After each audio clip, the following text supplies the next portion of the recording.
ಅನುಮತಿ ಪಡೆಯದೆ ವಿವಿಧ ವೃತ್ತಗಳಲ್ಲಿ ಬ್ಯಾನರ್ ಅಳವಡಿಸಿದ್ದವರಿಗೆ ಗದಗ ಬೆಟಗೇರಿ ನಗರಸಭೆ ಶಾಕ್ ನೀಡಿದೆ. ನಗರಸಭೆಯಿಂದ ಇಂದು ಅನಧಿಕೃತ ಬ್ಯಾನರ್ಗಳ ತೆರವು ಕಾರ್ಯಾಚರಣೆ ನಡೆದಿದ್ದು, ನಿಯಮ ಉಲ್ಲಂಘಿಸಿ ಅಳವಡಿಸಿದ್ದ ಫ್ಲೆಕ್ಸ್ ಬ್ಯಾನರ್ ಕಟೌಟ್ಗಳನ್ನು ತೆರವುಗೊಳಿಸಿದ್ದಾರೆ.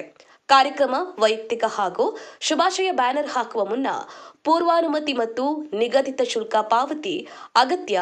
ಹೀಗಾಗಿ ಇನ್ನು ಮುಂದೆ ಎಲ್ಲರೂ ಕೂಡ ಈ ನಿಯಮವನ್ನು ಪಾಲಿಸುವಂತೆ ಕಂದಾಯ ಅಧಿಕಾರಿ ಮಹೇಶ್ ಬೆಟಗೇರಿಯವರು ತಿಳಿಸಿದ್ದಾರೆ. ಗಾಳೆಪ್ಪ ಹೆಚ್ ಹರಿಜನ್, ಗದಗ. ಜೈ ಭೀಮ್ ನ್ಯೂಸ್ 24x7 ಇದು ಬಹುಜನರ ನ್ಯಾಯಕ್ಕಾಗಿ. ಗದಗ ಬೆಟಗೇರಿ ನಗರಸಭೆಯಲ್ಲಿ ಸಾರ್ವಜನಿಕರಿಗೆ ವಿನಂತಿಸುವುದೇನೆಂದರೆ, ಗದಗ ಬೆಟಗೇರಿ ನಗರಸಭೆಯಲ್ಲಿ ವಿವಿಧ ಸರ್ಕಲ್ಗಳಲ್ಲಿ ನಗರಸಭೆಯಿಂದ ಪರವಾನಗಿ ಪಡೆಯದೆ ಅನಧಿಕೃತವಾಗಿ ಫ್ಲೆಕ್ಸ್ ಬ್ಯಾನರ್ಗಳನ್ನು, ಕಟೌಟ್ಗಳನ್ನು, ಫ್ರೇಮ್ಗಳನ್ನು ಹಾಕಿ ಇವರು ಅನಧಿಕೃತವಾಗಿ ಬ್ಯಾನರ್ಗಳನ್ನು ಅಳವಡಿಸಿದ್ದಾರೆ. ಆದರೆ ಸರ್ಕಾರದ ನಿಯಮಾವಳಿ ಪ್ರಕಾರ ಇದು ಉಲ್ಲಂಘನೆ ಮಾಡಿರ್ತಾರೆ. ಅದೇ ರೀತಿಯಾಗಿ ಸರ್ಕಾರದ ನಿಯಮಾವಳಿ ಪ್ರಕಾರ ಯಾವುದೇ ಒಂದು ಬ್ಯಾನರನ್ನು ಫ್ಲೆಕ್ಸನ್ನು ಅಳವಡಿಸಬೇಕಾದ್ರೆ ನಗರ ಸ್ಥಳೀಯ ಸಂಸ್ಥೆ ಅಥವಾ ಗದಗ ಬೆಟಗೇರಿ ನಗರಸಭೆಯಿಂದ ಪರವಾನಗಿ ಪಡೆದುಕೊಂಡು ಅದಕ್ಕೆ ಕಟ್ಟಬೇಕಾದಂಥ ಸಂದಾಯವನ್ನು ಪೇಮೆಂಟ್ ಮಾಡಿ ಆಮೇಲೆ ಇವರು ಯಾವುದು ಬ್ಯಾನರ್ಗಳನ್ನು ಅಳವಡಿಸಬೇಕಿತ್ತು. ಆದರೆ ಇವರು ಯಾವುದೇ ರೀತಿ ನಗರಸಭೆಯಿಂದ ಮೇಲಾಧಿಕಾರಿಗಳಿಂದ ಪರವಾನಗಿ ಪಡೆಯದೆ ಇವರು ಅನಧಿಕೃತವಾಗಿ ವಿವಿಧ ಸರ್ಕಲ್ಗಳಲ್ಲಿ ಬ್ಯಾನರ್ ಅಳವಡಿಸಿರುತ್ತಾರೆ.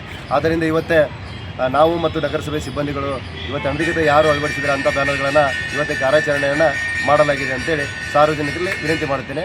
ಇನ್ನು ಮುಂದೆ ಯಾವುದೇ ನೀವು ಗದಗ ಬೆಟಗೇರಿ ನಗರಸಭೆಯ ಸಾರ್ವಜನಿಕರಲ್ಲಿ ಮತ್ತೊಮ್ಮೆ ವಿನಂತಿಸುವುದೇನೆಂದರೆ, ಆಮೇಲೆ ಯಾವುದೇ ಒಂದು ಸರ್ಕಲ್ಗಳಲ್ಲಿ ಬ್ಯಾನರ್ಗಳನ್ನು ತಮ್ಮ ಒಂದು ಕಾರ್ಯಕ್ರಮ ಬ್ಯಾನರ್ಗಳಾಗಲಿ, ವೈಯಕ್ತಿಕ ಬ್ಯಾನರ್ಗಳಲ್ಲಾಗಲಿ, ಆಮೇಲೆ ಹಾರ್ದಿಕ ಶುಭಾಶಯಗಳನ್ನು ಬ್ಯಾನರ್ಗಳನ್ನಾಗಲಿ ಅಂತ ವಿವಿಧ ರೀತಿಯ ಬ್ಯಾನರ್ಗಳನ್ನು ಅಳವಡಿಸಬೇಕಾದ್ರೆ ಗದಗ ಬೆಟಗೇರಿ ನಗರಸಭೆಯಿಂದ ಪರವಾನಗಿ ಪಡೆದುಕೊಂಡೇ ಬ್ಯಾನರನ್ನು ಅಳವಡಿಸಬೇಕಂತೇಳಿ ತಮ್ಮಲ್ಲಿ ಮತ್ತೊಮ್ಮೆ ವಿನಂತಿಸಿಕೊಳ್ಳುತ್ತೇನೆ.